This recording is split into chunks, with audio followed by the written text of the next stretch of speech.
Subscribe to Storylab for more stories. Now, let's begin this one. Chapter 1. The Call. Matthew Brock had learned to sleep through mortar fire, but the satellite phone's ring cut through the Iraqi night like a blade. 3 years into his deployment as a marine intelligence analyst in Fallujah, few calls came through his encrypted line. Fewer still made his blood run cold. Staff Sergeant Brock. His voice was steady, professional. Matthew, it's Russell Powers, the sheriff of Millbrook, Georgia, population 4,200, calling his military line. Matthew sat up on his cot, sweat already forming despite the cool November desert air. What happened? Russell's voice cracked.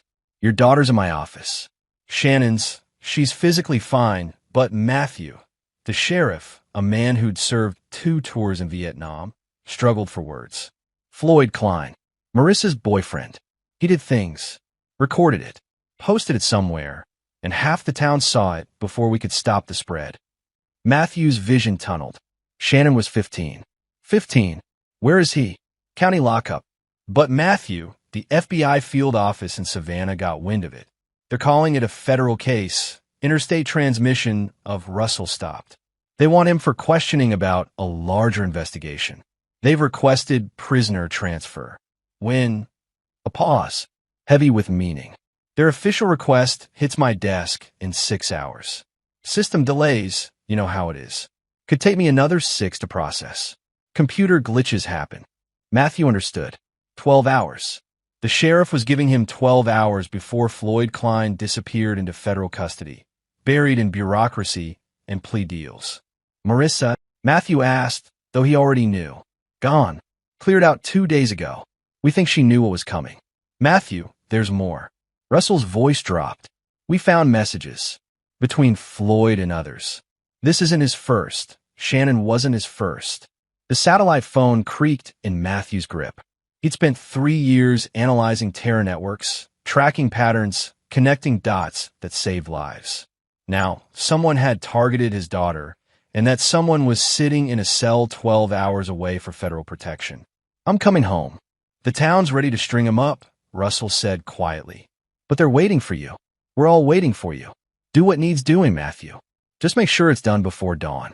That's when the FBI notices their transfer request got accidentally deleted. Matthew is already moving, pulling his go bag from under the cot. I need one thing from you, Russell. Everything you've got on Floyd Klein. Everything. Already compiled it. It'll be waiting. Russell paused. Matthew? Give him hell. For Shannon. For all of them. The line went dead. Matthew's commanding officer, Major Davis, found him 20 minutes later in the comm center, reviewing flight manifests. One look at Matthew's face stopped the questions. Family emergency, sir. My daughter. Davis, father of 3 girls himself, nodded once. Emergency leave granted. There's a transport to Ramstein leaving in 90 minutes. I'll have you on it. Thank you, sir. Matthew. Davis's hand landed on his shoulder. I don't know what happened, but I know that look. Whatever you're planning, don't leave evidence. Matthew met his eyes. I learned from the best, sir. The flight from Ramstein to Atlanta took 11 hours. Matthew didn't sleep. Instead, he reviewed everything Russell had sent to his secure email. Floyd Klein, 34, no military service. Worked as a manager at a local auto parts warehouse. Divorced, 1 DUI, 2 dismissed assault charges from his ex-wife. Dismissed because she'd recanted, terrified. But it was the other file that made Matthew's hands shake with rage. Screenshots of messages, carefully documented by Russell.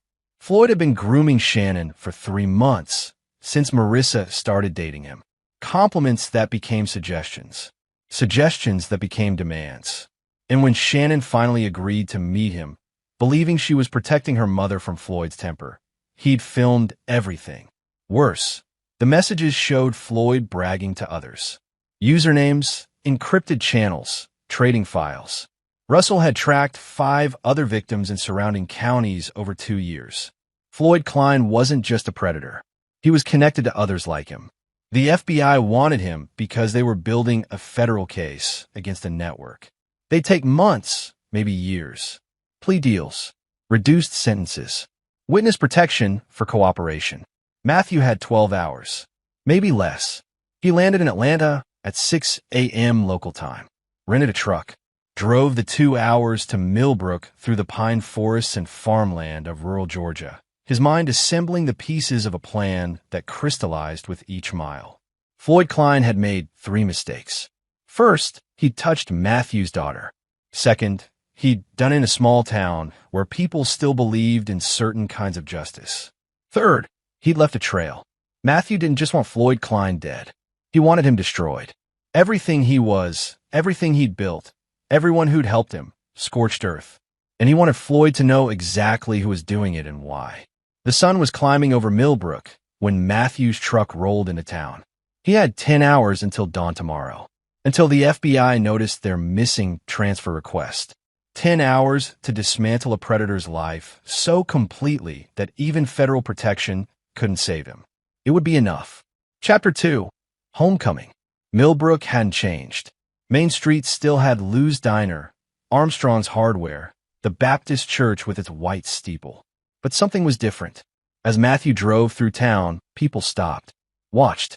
Old Cecil Armstrong stood on the hardware store porch, gave a single solemn nod. Martha Hayes, who'd taught Shannon in 4th grade, pressed her hand to the diner window. They knew he was home. They knew why. The sheriff's office sat on Pine Street, a squat brick building next to the fire station. Russell Powers stood outside, looking like he'd aged a decade in 3 days. At 62, the sheriff was lean and hard, with silver hair and the careful eyes of a man who'd seen humanity's worst. Matthew. They shook hands. Russell's grip was firm. Shannon's inside with Judith Short. She's the victim advocate from the county. How is she? Russell's jaw tightened. Strong. Stronger than she should have to be. She's your daughter. All right. He lowered his voice. She wants to see you. But Matthew, before you go in, she blames herself. Thinks she should have known. Should have told someone. Don't let her carry that. Matthew's throat constricted.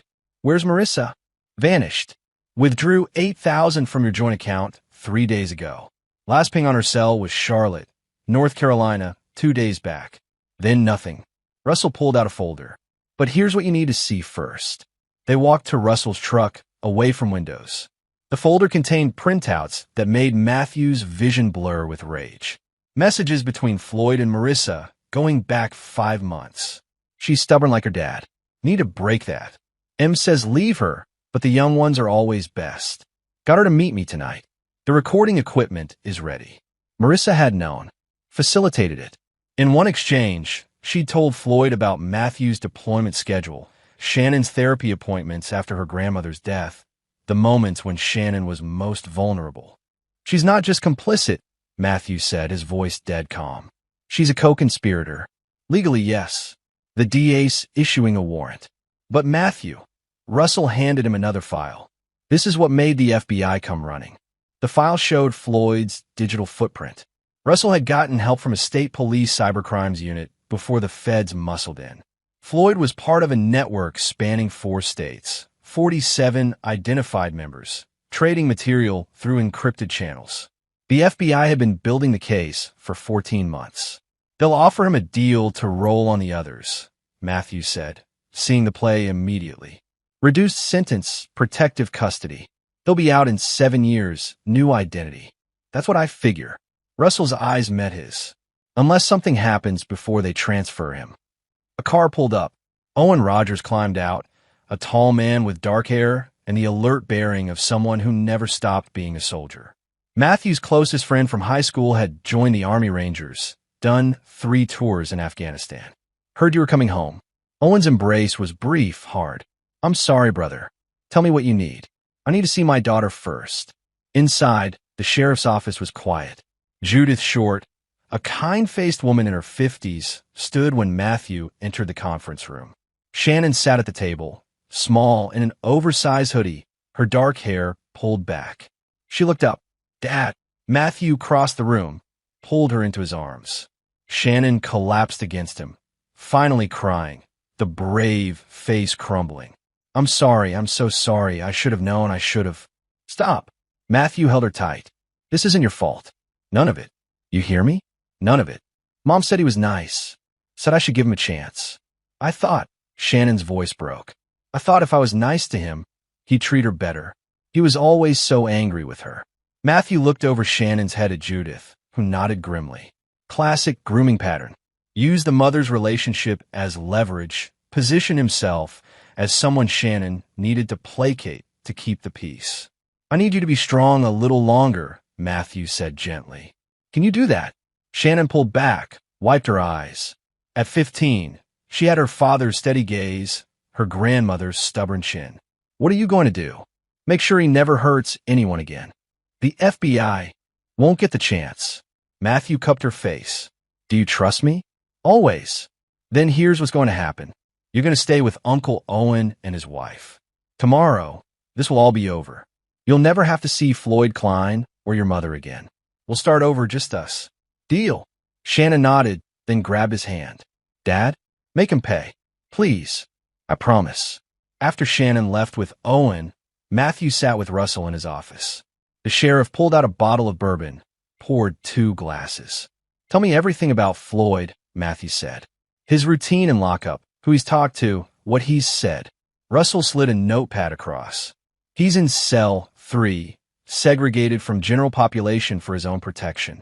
Hasn't said much except asking for his lawyer. Public defender, Randy Moss, kids fresh out of law school, won't be here until Monday. What about his people? The network. That's where it gets interesting. Russell pulled up a map on his computer. Floyd's not the ringleader. He's mid-level, but he's been messaging with someone using the handle architect. We think that's the organizer.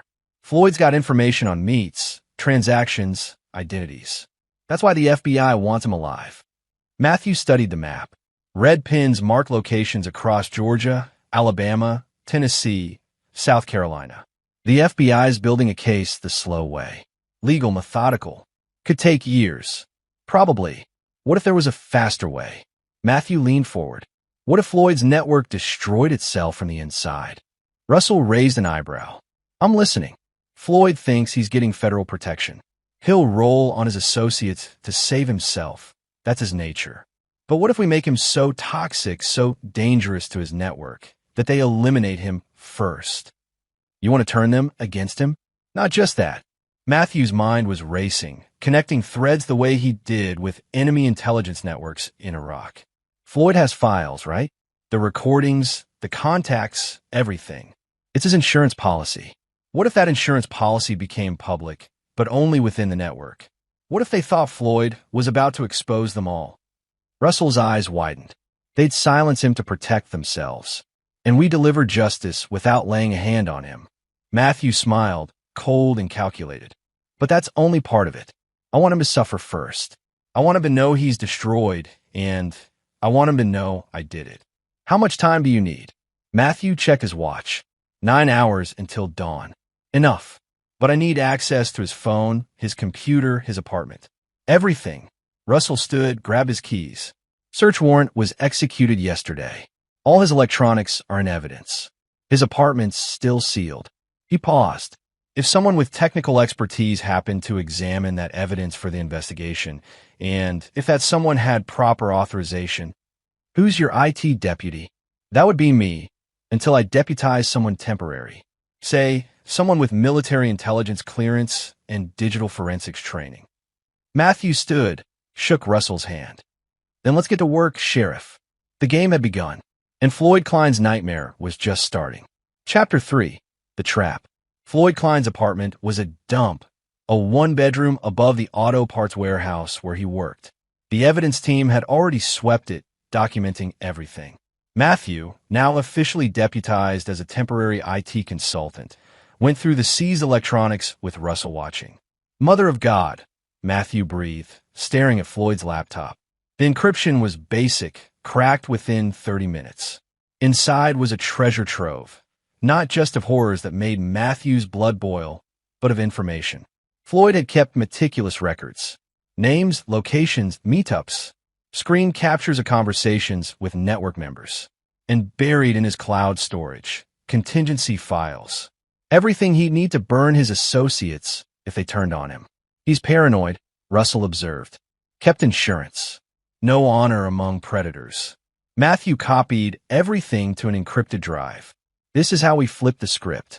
The plan crystallized as Matthew worked through the night.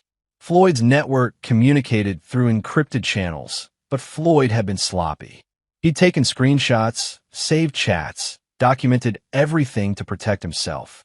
That documentation became his death warrant. At 2 a.m., Matthew was back at the sheriff's office with Owen, who'd driven over after getting Shannon settled.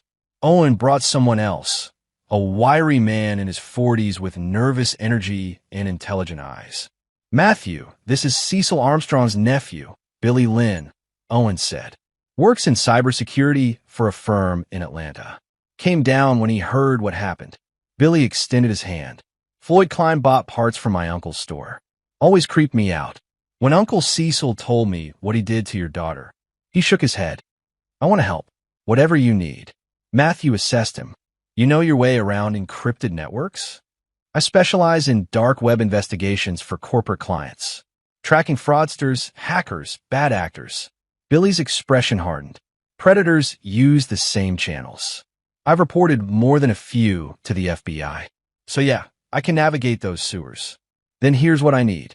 Matthew spread out printouts of Floyd's communications. "Floyd's network uses a channel called the Archive. I need you to infiltrate it using Floyd's credentials. I need you to post something from his account." "What am I posting?" "A message that Floyd Klein is cooperating with federal authorities and has handed over files on every member. Names, locations, evidence. Everything." Billy whistled low. "That'll start a war." "That's the idea, but it has to look authentic. We need proof. Actual files leaked to make them believe it's real." "We could leak Floyd's insurance files," Owen suggested. "Make it look like he panicked and dumped everything to cut a deal." "Exactly." Matthew turned to Russell. "When's Floyd's lawyer showing up?" "Monday morning, 9 a.m. "Why?" "Because tomorrow night, I'm going to visit Floyd. I want him to know what's coming. I want him to see the hammer falling and know there's no escape. Then, before his lawyer arrives, his own people will solve our problem." Russell frowned. "Matthew, if something happens to a prisoner in my custody, it won't trace back to you. Billy, once you post the leak, you'll cover the digital tracks. Make it look like Floyd did it himself in a panic. Owen, I need you to spread word through town that Floyd's cutting a deal, naming local people. Let the rumor mill work." Rumors in Millbrook spread faster than wildfire, Owen confirmed. "Half the town will know by Sunday morning." "Good. Fear will make them sloppy. And when Floyd's network realizes he's a liability, they'll act. We just need to make sure the opportunity is there." "You want me to mess up the security somehow?" Russell asked carefully. "No, but you mentioned Floyd's in segregated housing. What if he needed medical attention? What if he had to be transported to county medical?" Russell caught on. "Transport protocols are less secure than the lockup. If someone knew the route, the timing." "I'm not asking you to do anything illegal, Russell. Just be predictable. Sunday night transport, same route you always take to county medical. If Floyd's network wants him silenced, give them the window." "And what makes you think they'll move that fast?" Matthew smiled grimly. "Because I'm going to give Floyd a reason to panic. And when he panics, he'll reach out to his network for help. That's when they'll realize he's too dangerous to keep alive." Billy was already working a laptop, fingers flying across keys. "I'm in the Archive. Jesus, there's hundreds of these people. They use handles, but Floyd's notes have real identities for at least 40. Start with the ones closest to Millbrook. Post the leak, make it look like Floyd dumped files, then let me know when it's live." By 4 a.m., the trap was set. Billy had posted from Floyd's account a panicked message claiming FBI had seized his equipment and he was cooperating to reduce his sentence. Attached were actual files from Floyd's insurance cash, partial identities, location data, incriminating screenshots. Enough to terrify the network without revealing everything. Within an hour, the archive exploded with activity. Panic, rage, threats. Members scrambling to cover tracks. And several messages directed at Floyd's account. "You're dead. You fucking rat." "It's working," Billy reported. "They're organizing. Someone with a handle carpenter, probably local based on the timestamps, just posted asking for Floyd's transport schedule." Matthew felt the pieces clicking into place. "Can you trace Carpenter?" "Working on it. Give me an hour." Russell's phone buzzed. He answered, listened, hung up. That was Deputy Molly Chun from County Medical. Floyd's complaining of chest pains. Protocol says I need to transport him for evaluation. When? She suggested Sunday night, her shift. Less traffic, easier to manage. Matthew met Russell's eyes. The sheriff was giving him the opening. What time's Sunday? 9 p.m. I'll drive him myself. Then we're set. Matthew turned to Owen and Billy. Owen, spread the rumors. Billy, keep monitoring the archive and trace Carpenter. I want to know who's planning the hit. What are you going to do? Russell asked. Right now, I'm going to sleep for a few hours. Then I'm going to visit Floyd Klein and watch him realize his world is ending. As the sun rose over Millbrook, Matthew felt the cold satisfaction of a plan in motion. Floyd Klein thought he was protected, thought federal custody meant safety. He had no idea that his own network, his brothers in predation, were sharpening their knives. And Matthew Brock, Marine intelligence analyst, father, and avenging angel, was orchestrating every move. Chapter 4. The Confrontation. Sunday morning, Millbrook's church is filled with people who whispered prayers for Shannon Brock and darker wishes for Floyd Klein. By noon, Owen's rumors had spread like kudzu. Floyd was naming names, cutting deals, and local people were on his list. 3 men from the surrounding counties quietly left town. 2 more visited lawyers. Matthew spent the morning with Shannon at Owen's house. They didn't talk about Floyd. Instead, Matthew told her stories about her grandmother, about the small Georgia farm where he'd grown up, about the man he'd been before the Marines and the man he wanted to be now. Are you going to stay? Shannon asked. After everything, I'm not deploying again. My contract's up in 2 months. I'm coming home for good. Matthew squeezed her hand. We'll figure it out together. Yumi, fresh start. What about Mom? Matthew's expression hardened. Your mother made choices. She'll face consequences. But that's not your burden to carry. At 2 p.m., Matthew arrived at the sheriff's office. Russell was waiting with a visitation authorization. He doesn't know you're coming, Russell warned. And Matthew, don't touch him. Don't threaten him directly. The walls have ears, and I can't protect you if you cross certain lines. I know how to play this. Floyd Klein's cell was at the end of a short corridor, isolated from the 2 other prisoners currently in lockup, drunk drivers from Saturday night. Through the bars, Matthew got his first look at the man who destroyed his daughter's innocence. Floyd was average, medium height, thinning brown hair, soft around the middle, the kind of forgettable face that blended into crowds. But his eyes, pale blue and calculating, assessed Matthew with reptilian coldness. You must be the husband, Floyd said, standing.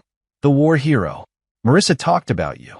He smiled, said you were never home, said Shannon needed a father figure. Matthew's hands clenched, but his voice stayed level. How's protective custody treating you? Floyd's smile slipped. What? The FBI's coming for you tomorrow. Transfer to federal holding, witness protection probably. Smart play. Rolling on your friends to save yourself. Matthew leaned against the wall, casual. Except your friends found out. I don't know what you're talking about. The archive is burning, Floyd. Your panicked little message about cooperating with the feds? The files you dumped? Every member knows you're a rat now. Matthew watched the blood drain from Floyd's face. They're coming for you. I never, Floyd gripped the bars. I didn't post anything. Doesn't matter what you did or didn't do. Matters what they believe. And they believe you sold them out. Matthew stepped closer. You're a dead man. Question is whether you die in here, or out there, or maybe during transport. Lots of lonely roads between here and County Medical. Floyd's breathing accelerated. You're lying. You're trying to scare me. Am I? Matthew pulled out his phone, showed Floyd a screenshot from the archive. Messages calling for Floyd's death, discussing methods, debating who should do it. These are your friends, Floyd. Your brothers. And they've decided you're too dangerous to live. I can explain to them. I can tell them it wasn't me. Ow! The moment you reach out, you confirm you're compromised. The moment you stay silent, they assume you're hiding. You're in a box, and every wall is closing in. Matthew's voice dropped to ice. You did this to yourself. Every choice, every victim, every recording. You built this trap, and now you're caught in it. Floyd slumped onto his bunk. What do you want? Want? Matthew laughed, cold and empty. I want you to suffer. I want you to feel every second of fear that Shannon felt. I want you to know there's no escape, no salvation, no federal protection that'll save you.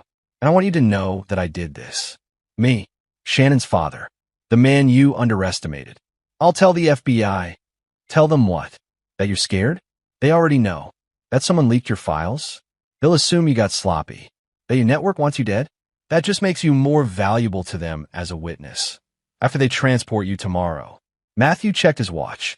But you won't make it to tomorrow. Because tonight, you're having chest pains. And tonight, Sheriff Powers has to transport you to County Medical for evaluation. And tonight, somewhere on Highway 47, your people will be waiting. Floyd's eyes widened with understanding and terror. You can't. The sheriff wouldn't. The sheriff follows protocol. If a prisoner has a medical emergency, he transports them. He's a by-the-book man. Predictable. Your network is counting on that. Matthew turned to leave. Enjoy your last hours, Floyd. Think about Shannon. Think about all of them. And know that this is justice. Wait. Floyd rushed the bars. I'll confess. Everything. I'll give them the whole network. Names, locations, everything. Too late. Your confession won't save you. It won't save Shannon from nightmares. Won't give her back what you stole. Matthew's eyes were pitiless. You're already dead. You just don't know it yet. He walked away, Floyd's desperate shouts echoing behind him. Chapter 5. The Network Strikes. At 6 p.m., Billy Lynn burst into the sheriff's office, laptop open. Got him. Carpenter is actually Harold Carpenter. Real name. Lives 40 minutes from here, owns a landscaping business. And Matthew? He's been messaging with 2 others. They're planning the hit for tonight. Russell, Matthew, and Owen crowded around the screen. Billy had traced 3 network members organizing Floyd's elimination. Harold Carpenter, a man named Louise from Savannah, and someone local called Ray. Ray's the inside man, Billy explained. He's been asking about transport protocols, security details. I think he might be law enforcement or adjacent. Russell's jaw tightened. Let me check something. He pulled up personnel files, cross-referenced with Billy's information. Son of a bitch. Ray Morrison. He's a guard at County Medical. Used to work as a transport deputy. He'd know the routes, the procedures. So the network has someone on the inside. Owen said. That makes the trap work even better. Matthew studied the message logs. They're planning to hit the transport vehicle at mile marker 23 on Highway 47. Isolated stretch, no cameras, minimal traffic after dark. He looked at Russell. You still taking him at 9? Unless you want to call this off.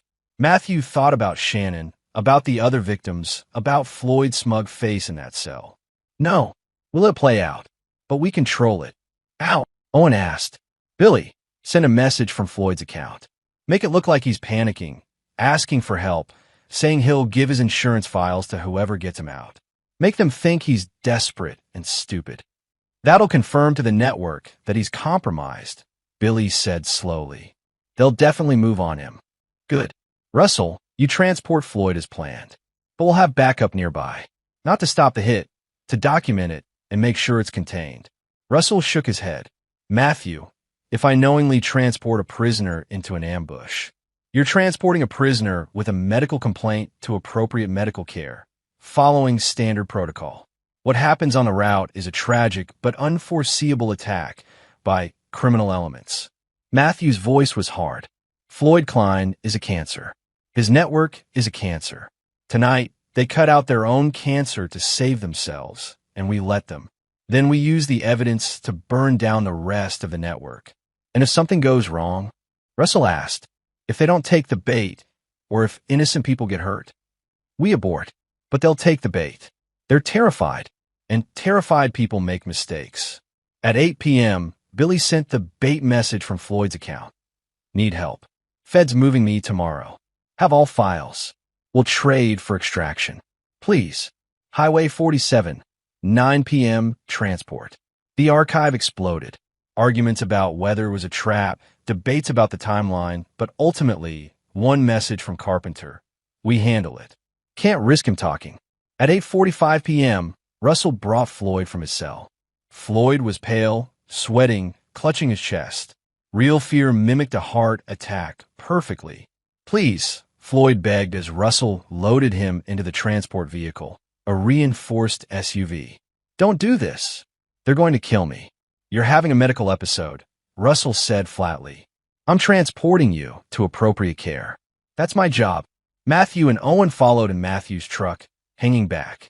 Billy monitored communications from the sheriff's office, connected to Matthew via phone. 3 vehicles just left Carpenter's property, Billy reported. 2 trucks and a sedan. They're heading toward Highway 47. How many people? Can't tell. But thermal imaging from a traffic camera near Miller's Crossing shows at least 6 heat signatures. 6 armed men planning to ambush a law enforcement transport. Matthew felt no sympathy for Floyd, but the mathematics troubled him. "Russell, you copy that?" "Copy. I've got body armor and my service weapon." "But Matthew, 6 against 1. You're not 1. Owen and I are 2 miles behind. Stay en route. Keep your speed steady. We'll handle it." The November night was cool and dark, pine forest crowding both sides of Highway 47. At mile marker 23, the road curved through a narrow passage, perfect for an ambush. Russell's vehicle approached, headlights cutting through darkness. The attack came fast. 2 trucks blocked the road ahead, angled to stop the transport. Russell braked hard. In the back seat, Floyd screamed. Men emerged from the trucks, masked, armed with handguns and a rifle. Harold Carpenter, identifiable by his build from surveillance photos, approached the driver's side. "Out of the vehicle, Sheriff. This doesn't concern you." Russell stepped out, hands visible. "You're making a mistake." Only mistake was trusting a rat. "Open the back." From their position half a mile back, Matthew and Owen watched through night vision binoculars. 6 men, armed. Owen confirmed. Carpenter, 2 others with him, 3 more by the trucks. Matthew was recording everything on his phone. "Let it play out. We need them on camera, actually going for Floyd." Russell opened the rear compartment. Floyd was hyperventilating, tears streaming down his face. "Please, I didn't tell them anything. I swear. I was set up. Save it." Carpenter grabbed Floyd, yanked him out. "You sold us out, and now you pay." That's when it went wrong. Ray Morrison, the medical center guard, emerged from one of the trucks with a different agenda. "Wait, we take him alive. Make him tell us what he gave the feds, what evidence they have. Then we kill him." Carpenter rounded on him. "That's not the plan. Plans change." Ray pulled a weapon. "We need to know how exposed we are." The group fractured, half backing Carpenter, half backing Ray, arguing about whether to execute Floyd immediately or interrogate him first. In the chaos, Russell slowly backed toward his vehicle, hand moving toward his radio. "This is falling apart," Owen muttered. "They're going to start shooting." Matthew saw it unfold. The argument escalating, weapons waving, Floyd sobbing in the dirt. Then Carpenter made a choice. He shot Ray. The gunshot cracked through the night. Ray went down, clutching his shoulder. The group froze, then split, some leveling weapons at Carpenter, others backing him. "Go," Matthew told Owen. "Now." They roared forward, high beams blazing, truck engine screaming. The ambush team panicked, some diving for cover, others turning weapons toward the new threat. Matthew slammed the brakes, and both he and Owen rolled out, using the truck for cover.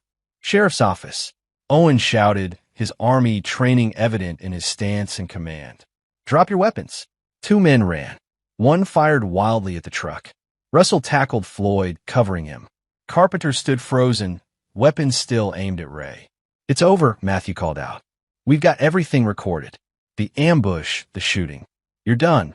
Carpenter's face, what was visible behind the mask, showed a man calculating odds. Then he turned his weapon toward Floyd. Matthew fired first. The shot took Carpenter in the shoulder, spinning him. He dropped his weapon, collapsed. The remaining men threw down their guns, hands up. Billy's voice crackled over Matthew's phone. "State police are 2 minutes out. I called them once the shooting started." Within minutes, Highway 47 was flooded with police vehicles. State investigators, EMTs, crime scene techs. Russell coordinated, showing them the footage Matthew had captured. The ambush, the attempted murder, the network's attempted execution of Floyd. Floyd Klein sat in an ambulance, unharmed physically but shattered mentally. He'd watched his network turn on him, watched men fight over whether to kill him fast or slow, seen his entire world collapse. Matthew approached, staying just outside EMT earshot. "Still think federal protection will save you?" Floyd looked up, eyes hollow. "Who are you?" "I'm the man who destroyed you. I turned your network against you. I leaked your files. I made them think you betrayed them. And I orchestrated this entire night so you know, beyond any doubt, that you have no friends, no allies, no escape." Matthew crouched down. "The FBI will get you now, but you're finished. Your network knows you're compromised. The other prisoners will know you're a rat. And every day for the rest of your life, you'll look over your shoulder, knowing that someone out there wants you dead." "I'll tell them," Floyd whispered. "I'll tell them you did this. Go ahead. Tell them a deployed Marine somehow hacked your accounts, leaked your files, and orchestrated your network's collapse from Iraq. They'll think you're insane." Matthew stood. "You're going to prison, Floyd. And in prison, rats don't last long." As they loaded Floyd into the ambulance, Matthew walked back to where Russell stood with state investigators. "Hell of a thing," the lead investigator, Captain Rodriguez, said. "We've been tracking this network for months. You just handed us 7 arrests and enough evidence to dismantle the whole operation. Glad we could help." Russell's voice was carefully neutral. "We'll need statements, but preliminary evidence shows clear intent to harm a prisoner in custody." Between the ambush and what we're finding on their phones, Rodriguez shook his head. "This network's done." Matthew and Owen drove back to Millbrook in silence. Dawn was still hours away. Technically, Matthew had beaten his deadline. Floyd Klein would live, but his life was effectively over. His network was shattered, and justice, in its own dark form, had been served. But Matthew felt no satisfaction. Only exhaustion and a hollow ache where rage had been. "You okay?" Owen asked. "Shannon still has nightmares. Floyd still took something from her she can't get back. His network victimized others I can't save." Matthew stared at the road. "This doesn't feel like winning. It's not about winning. It's about making sure he can't hurt anyone else." "You did that." "Maybe. But the cost felt heavier than Matthew had anticipated. The real work, rebuilding, healing, moving forward, hadn't even begun." Chapter 6. Loose Ends. Monday morning brought FBI agents, federal prosecutors, and media attention that descended on Millbrook like a storm. The ambush on Highway 47 had become a federal case, and the network's collapse opened investigations across 4 states. Matthew spent hours giving statements, carefully framing everything within legal boundaries. Yes, he'd investigated Floyd's background after learning about the assault on his daughter. Yes, he'd cooperated with local law enforcement. No, he had no knowledge of how Floyd's network discovered their member was cooperating with authorities. Sometimes leaks just happened in criminal circles. The FBI agent leading the questioning, a sharp woman named Agent Lisa Kern, studied Matthew with skeptical eyes. "Staff Sergeant Brock, you have intelligence training. You understand digital forensics, network analysis, covert operations. And you expect me to believe you had nothing to do with the leak that triggered this network's collapse?" "I expect you to prove otherwise," Matthew replied evenly. "What I know is that Floyd Klein assaulted my 15-year-old daughter and recorded it. What I know is that he's part of a criminal network the FBI has been investigating for over a year. What I know is that his network turned on him and local law enforcement stopped an attempted murder. Everything else is speculation." Agent Kern's partner, Jonathan Walls, leaned forward. "The leak came from Floyd's own accounts. Either he panicked and exposed himself, or someone with access to his seized electronics used them to create a false trail." "Then you should check who had access," Matthew said. "I was temporarily deputized to assist with digital evidence review, as noted in the sheriff's logs. I found extensive files documenting Klein's activities and provided them to Sheriff Powers for the investigation. If someone else accessed those materials..." He shrugged. "Your investigation, Agent Walls." The interview continued for 3 hours, but Matthew had been trained to resist interrogation by experts far more ruthless than federal agents. He gave them nothing they couldn't already prove, admitted nothing that could be contradicted, and maintained the fiction that Floyd Klein's downfall was a combination of his own paranoia and his network's ruthless self-preservation. Finally, Agent Kern closed her notebook. "You're a clever man, Staff Sergeant. But if I find evidence you orchestrated this, you'll have done your job." Matthew stood. "Now, if you'll excuse me, I need to be with my daughter." Outside the federal building in Savannah, Russell and Owen were waiting. They'd given their own statements, all carefully coordinated to support the same narrative. "They know," Russell said as they walked to the parking lot. "Kern knows something's off, but she can't prove it." "Because there's nothing to prove," Matthew replied. "Floyd's accounts were compromised. His network panicked. The evidence is all there." "What about Billy?" Owen asked. "Think they'll question him?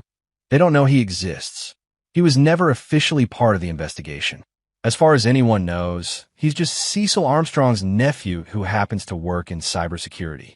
Matthew climbed into Russell's truck. "The beauty of this is that it's all true. We just arranged the pieces." Back in Millbrook, the town was processing the aftermath differently. Some celebrated Floyd's capture and imprisonment. Others whispered about Matthew's role, about things that seemed too convenient, too orchestrated. But no one spoke those whispers loudly, and no one contacted the FBI with theories. Shannon was the priority. Over the next few days, Matthew spent every moment with her, talking to therapists, meeting with victim advocates, beginning the long process of healing. Marissa remained missing, but the FBI had issued a federal warrant for her arrest on charges of child endangerment and conspiracy. Wednesday afternoon, Billy Lynn stopped by Owen's house where Matthew and Shannon were staying. "Thought you should know," Billy said quietly. The archive went dark. The FBI seized the servers, arrested 9 more people across 3 states. Floyd's network is completely dismantled. "And the traces?" Matthew asked. "Gone. I wiped everything before the feds could trace the leak back. As far as anyone can prove, Floyd accessed his own accounts from his phone before it was seized, sent the messages in a panic, and accidentally exposed his network." Billy smiled slightly. "Sometimes criminals are just stupid." "Thank you, Billy, for everything. Shannon's a good kid." "What Floyd did?" Billy shook his head. "I'm glad I could help. If you ever need anything else, you call me." After Billy left, Shannon came downstairs. She'd been sleeping better, the nightmares less frequent. "Dad, can we talk?" They sat on the porch, watching the sun set over Millbrook's pine trees. Shannon was quiet for a long moment, then, "I know what you did." Matthew tensed. "Shannon, I'm not stupid, and I'm not mad." She looked at him, her eyes older than 15 should be. "You made them pay. Not just Floyd, but all of them. And you did it in a way that nobody can prove because you're smart and you love me." Tears welled. "Thank you." Matthew pulled her close. "I'd burn down the world for you." "I know. But Dad, I don't want you to be like them. I don't want what they did to turn you into someone dark." Shannon's voice was fierce. "Promise me you'll be okay. Promise me we'll be okay. I promise. This ends now. We move forward. Fresh start, remember?" "Fresh start," Shannon echoed. Thursday, a final piece fell into place. Russell called Matthew to the sheriff's office, his expression grim. "Marissa's been found. Charlotte PD picked her up at a bus station, trying to buy a ticket to Mexico with cash." Russell handed Matthew a report. "She's fighting extradition, but the federal charges will stick. She's looking at 15 to 20 years. Matthew felt nothing. No anger, no satisfaction. Marissa had been his wife for 16 years, but that person was gone, replaced by a stranger who'd facilitated her daughter's abuse. Will Shannon have to testify? Probably, but the victim advocates will help prepare her. And Matthew? With Marissa's messages, the evidence against her is overwhelming. She's done. That evening, Matthew sat Shannon down and told her about her mother's arrest. Shannon cried, but not from sadness, from relief that the uncertainty was over. "Is it wrong that I don't want to see her?" Shannon asked. "No, you don't owe her anything. Not forgiveness, not understanding. Nothing. What about you? Are you angry?" Matthew considered the question. "I was. Now I'm just empty where she used to be. But that's okay. We'll fill that space with better things." Sunday, 1 week after Matthew's return to Millbrook, He stood in the cemetery where his mother was buried. The town had come together for a memorial service for Shannon. Not a funeral, but a celebration of her survival and resilience. It was Cecil Armstrong's idea, backed by Martha Hayes and half the congregation at First Baptist. Shannon stood between Matthew and Owen, wearing a dress Judith Short had bought her, holding flowers people kept pressing into her hands. The entire town seemed to have turned out, not just to support Shannon, but to send a message. Millbrook protected its own. Reverend Thomas spoke about healing, about justice, about the strength it took to rebuild after trauma. He didn't mention Floyd Klein by name, but everyone knew. Afterward, as people filed past to offer hugs and casseroles and promises of support, Shannon leaned into Matthew. This feels like goodbye. Goodbye to what we were. Hello to what we'll become. Matthew kissed her forehead. You ready for that? With you? Yeah, I'm ready. Chapter 7. The Price of Justice. 3 weeks after Floyd Klein's arrest, Matthew sat in a federal courtroom in Savannah as Floyd pled guilty to 17 federal charges. The deal had taken weeks to negotiate. Floyd's cooperation in exchange for a reduced sentence of 30 years instead of life without parole. He'd testified against 47 members of his network, delivered encrypted files, identified the mysterious architect as a middle school teacher in Tennessee. Shannon didn't attend the hearing.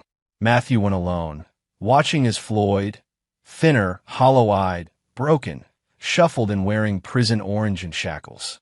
Floyd's eyes found Matthew in the gallery, held for a moment. There was no defiance left, only defeat. The prosecutor outlined Floyd's crimes in clinical detail. Matthew listened to descriptions of what had been done to Shannon, to 9 other identified victims, to countless others in files they'd recovered. Each word was a knife, but Matthew forced himself to hear it all. This was the price of knowing, of bearing witness. When the judge asked if Floyd understood the terms of his plea agreement, Floyd's voice cracked. Yes, Your Honor. And you understand that by pleading guilty, you waive your right to appeal? Yes. And you understand that you'll be serving your sentence in federal protective custody due to threats from your former associates? Floyd's shoulders slumped. Yes. Protected. Even after everything, the system would protect him from the network that wanted him dead. Matthew understood the necessity. They needed Floyd's testimony to dismantle the larger network, but it burned like acid. Floyd would live, eat, sleep, breathe for 30 more years while Shannon fought through therapy and nightmares. The judge passed sentence. 30 years in federal prison, lifetime supervised release, permanent sex offender registration. Floyd would be 64 when released, his life destroyed. But he'd have a life. As marshals led Floyd away, he looked back at Matthew one last time. Matthew held his gaze, letting Floyd see nothing but cold certainty. This is what happens when you touch my family. Outside the courthouse, Matthew stood in the Savannah sun, feeling hollowed out. Justice had been served. The legal system had worked. Floyd was going to prison, his network was dismantled, and Shannon was safe. So why did it feel incomplete? Matthew Brock. He turned. Agent Kern stood behind him, 2 coffee cups in hand. She offered one. I'm not supposed to fraternize with witnesses, she said. But we're off the record, and I wanted to say something. Matthew accepted the coffee warily. What's that? I've been doing this 15 years. I've seen a lot of victims, a lot of families torn apart by people like Floyd Klein. And I've seen a lot of fathers lose themselves to rage, do stupid things that ruin their own lives trying to get revenge. Kern studied him. You didn't do that. I followed the law. Did you? Kern's smile was slight. I don't know. I have theories. But what I know for certain is that your daughter got justice. A dangerous network was destroyed, and you're here to rebuild your life instead of sitting in a cell next to Floyd. That's smart. That's discipline. She paused. That's also carefully orchestrated. Matthew said nothing. I'm not going to investigate further, Kern continued, because the outcome is what matters. 47 predators arrested, 9 victims identified and getting help. A network that terrorized children for years is gone. If someone helped that along. She shrugged. Sometimes justice finds its own path. Why are you telling me this? Because I saw you in that courtroom. I saw your face when Floyd got 30 years instead of life. And I want you to understand something. Kern's expression hardened. 30 years is a death sentence for someone like Floyd. He'll be in protective custody, sure, but prison has its own justice. Guards who accidentally leave doors unlocked. Prisoners who find ways to get messages through. Floyd Klein will spend every day of those 30 years looking over his shoulder, waiting for his own network to reach him or for prison justice to find him. He'll never sleep soundly again. He'll grow old in fear, knowing he's marked, knowing that everyone inside knows what he did and what he is. Matthew felt something shift. I'm saying the legal system gave him 30 years. But the real sentence? That's already executing itself. Kern, finish your coffee. Go home, Staff Sergeant. Be with your daughter. Live your life.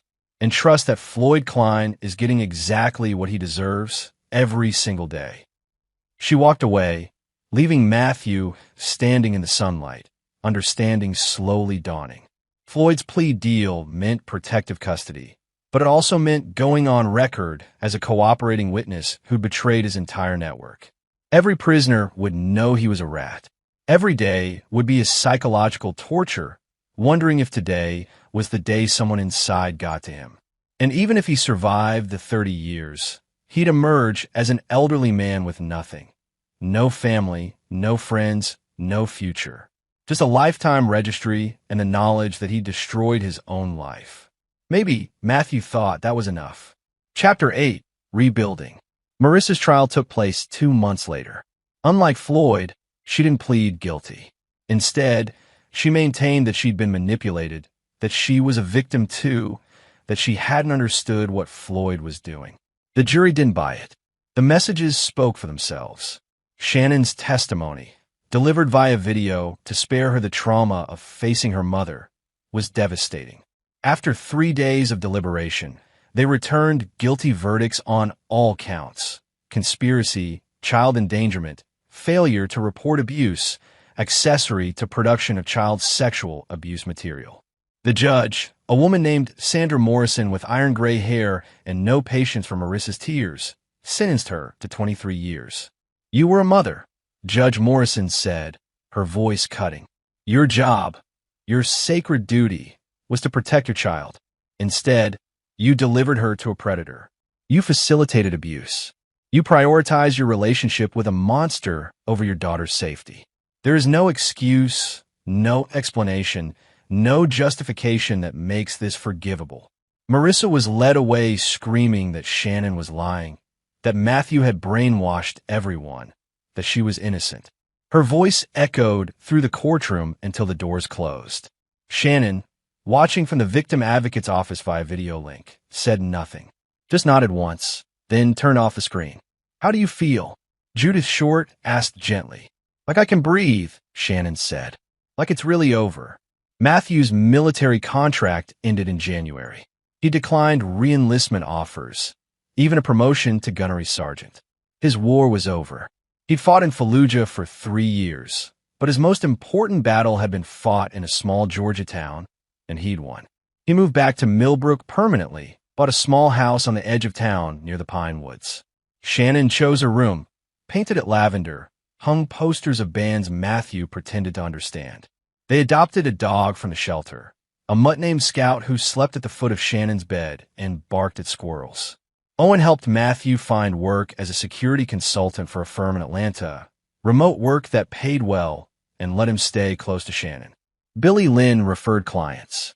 Russell used his contact to spread the word that Matthew Brock was good people, trustworthy, someone you wanted on your side. The town embraced them. Cecil Armstrong gave Shannon a job at the hardware store on weekends. Martha Hayes brought casseroles weekly until Matthew finally learned to cook for himself. Judith Short checked in monthly, monitoring Shannon's progress through therapy. Shannon thrived. Slowly, painfully but steadily. She joined the debate team at school, made friends, started talking about college. The nightmares decreased. The trauma would always be part of her, but it didn't define her. One evening in March, 6 months after Floyd's sentencing, Shannon came downstairs with an envelope. "What's that?" Matthew asked. "Letter from Mom." The prison forwarded it. Shannon held it like it might bite. "I don't know if I want to read it." You don't have to. You don't owe her anything. Shannon stared at the envelope for a long moment, then walked to the fireplace. She tossed it in, watched it burn. I'm done with her. Is that okay? That's more than okay. That's healthy. They watched the letter turn to ash together. Chapter 9, Dawn. Summer arrived warm and humid, turning Millbrook's pine forests deep green. Matthew and Shannon fell into rhythms. Morning runs with Scout, evenings on the porch, weekends exploring hiking trails in the North Georgia mountains. They were learning to be a family again, or maybe for the first time. Shannon turned 16 in June. The town threw her a party at the community center, not because they pitied her, but because they'd watched her survive and wanted to celebrate her strength. She blew out candles surrounded by friends, laughing at Owen's terrible jokes, rolling her eyes at Matthew's embarrassing dad dancing. Watching her, Matthew felt the last piece of rage finally dissolve. This was what he'd fought for. Not revenge, not punishment, not even justice, but this moment. His daughter laughing, free, alive in a way she hadn't been that terrible day in November. Later, as the party wound down, Russell found Matthew outside. Heard from Agent Kern, the sheriff said quietly. Floyd Klein was attacked in prison last month. Inmate with connections to the archive. Floyd survived, but he's in medical isolation now. Going to be in protective solitary for the rest of his sentence. Matthew absorbed this. Solitary confinement for 30 years.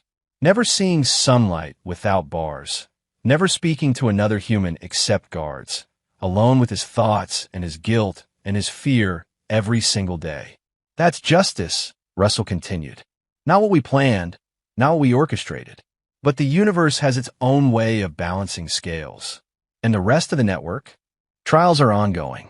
The architect got life without parole. Carpenter took a plea, 20 years.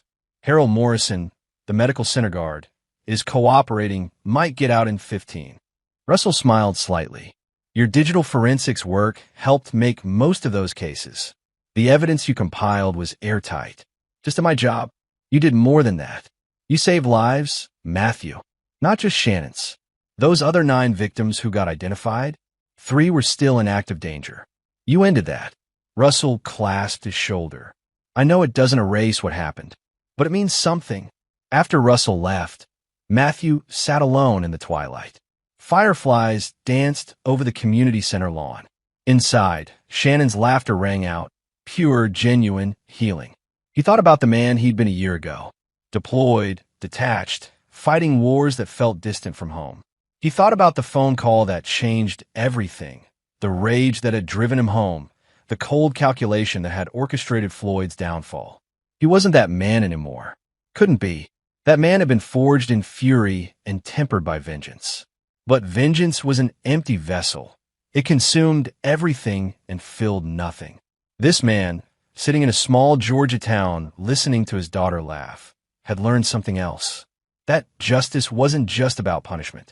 It was about protection, about creating space for healing, about ensuring that the people you loved could move forward without fear.